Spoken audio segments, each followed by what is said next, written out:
Hello everybody, welcome back to Richmond. Excuse me. Right, things have been happening on the layout the last couple of days. So we'll just spin around here first. We've finally managed to get a little stop on the end of the fill yard put up so we don't inadvertently drive trains off the edge of the fill yard onto the floor. This has happened before. I dropped my standard class 4 off the layout. Unfortunately my son had been playing with the controller, and as soon as I switched on, it launched itself forwards and off the layout and damaged a couple of coaches in the process. So now we've just installed this. It's it's not completely bolted in, but it'll do the job for now. It's fine, and it's playing its part to keep my stock safe. Around here, you'll see instantly the change. We have a backscene on the layout. So we've not been able to put a backscene in this corner, mainly because there's not enough room. We may be able to do it at some point, but it'll mean having to take the layout to bits to access it. I'm happy with it like that, to be honest, for now. Anytime we put a backscene on, it's going to be when we move house and I have more room for the layout and I can extend it a little bit. But for now, we have a gauge arrestor. I think it's a GM 701 or 702, the Valley backscene large, which goes all the way around here, and we've run out of backscene there. Now you'll notice a bit of a gap here. This is due to the backscenes not being, well, the wood not being lined up properly, so we're going to glue a bit of wood behind that, just hold this straight and get rid of that unsightly gap. Sorry about the glare from the sun. We've got the curtains, the blind open, the window open, so it's quite warm. And it's a nice sunny afternoon, and I should be outside in the garden, but instead we're here doing toy trains, model railways, you know what I mean. Right, so the backscene goes all the way along here to the turntable. I'm still waiting for the motorising kit, so that's not progressed at the moment. You may have noticed, just here, we now have an engine shed. It's not the 2-road loco shed that I would have liked for Richmond.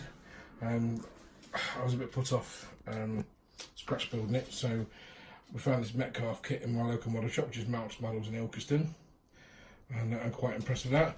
It also gives a bit of space between the engine shed and the signal box. Signal box will be moved at some point a bit further over, probably around there, so a little bit more room.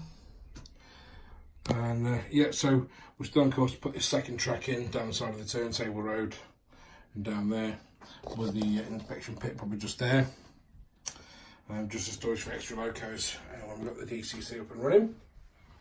We haven't progressed with the point rodding, just waiting for another pack, which I haven't ordered yet. And that'll be just the last few lengths to the signal box. The main thing obviously I've shown you today is the backscene, which I'm quite impressed with. First attempt at putting a backscene on. I've stuck it on with Pritt stick, so it's nice and it's stuck on quite well. It ain't coming off now without being ripped off as the Pritt stick's dried. That bit there needs to be pulled with some kind of clamp or corner piece just to hold it steady, and eventually there'll be a curved bit of backscene there. I already had a similar discussion with Piccadilly Model Railway on Facebook regarding his backscene, which disappeared to a point in the corner of his layout and looked all shadowy and shady. That isn't the case here. Obviously it does come to a point, and I'd like to put a curved bit in just to give the impression that it isn't actually a model railway, it's a real thing. So we're going to order another backscene and do that. At the moment we've got the backscene for here and the scenic brake. They need to go in at some point when we've got another roll of backscene. So we're going to buy another one of these. It fits conveniently on the end of that, so we'll just continue it on for another 3 feet, 4 feet or so, and then just there. Just here, I'm going to put in a bridge over here, maybe move this out of the way a little bit, curve it around, and the bridge is going to hide this curve point for now, and we'll put some trees in here to hide the Y point. And that's it for now. Oh yes, workers' cottages. We've got working on a workers' cottage kit downstairs. I may take this one down and use this one and finish it off with some chimneys. What's going to happen is there's going to be 6 cottages there, but this was going to start pretty much there. The next one is going to be half in the back scene, and then the next one is going to be sort of like uber low relief, so it should be the front and part of the roof stuck against the back scene, just to give the impression that the cottages continue on down there a ways. And right, okay, the next thing we're going to do is, remember I told you about these baseboard extension pieces. That's a job for either this evening or tomorrow, probably tomorrow if the weather stays nice. And that's going to be fitted here down to about there. Right, it's 4 feet long. And what we're going to do is we're going to lift this bit of goods yard siding for the goods shed. We're going to notch this out here, straight there, and we're going to bend this round and then into the extension piece as per the real thing. There are some old photos of Richmond about, not many, but there are some, because it was you know, beautiful building, as you can see. So that'll be extended. We've got to enlarge the archway either end of the goods shed because it's not big enough to take a box van, so that'll be done soon. No, sorry, it's just open them up.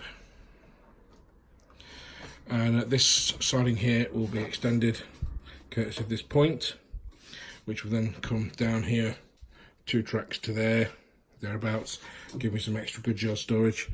And I might even use this point to put in a little bit of a head shunt siding, possibly. It's not prototypical, but who cares? That isn't either, so we'll see. But that's job for tomorrow and the rest of the week. Oh, while I'm here as well, I also put my mark on the station building, as you can see there, with a BR enamel sign on the entrance, which wasn't in the real thing, but I think it looks brilliant. I've put some new posters up, as you can see in there, a few nice shiny posters, and also a goods depot sticker there. So, oh yes, while I'm here, when I curved this round, on the real Richmond, there was an extra warehouse there that was built in 1872, about 25-30 years after the line opened. So I may try and scratch build that. I've got some brick paper like that, and we've got some pictures of it, and some drawings, so I may try and scratch build that, see what it looks like. And yeah, that's it for now, so thank you for watching.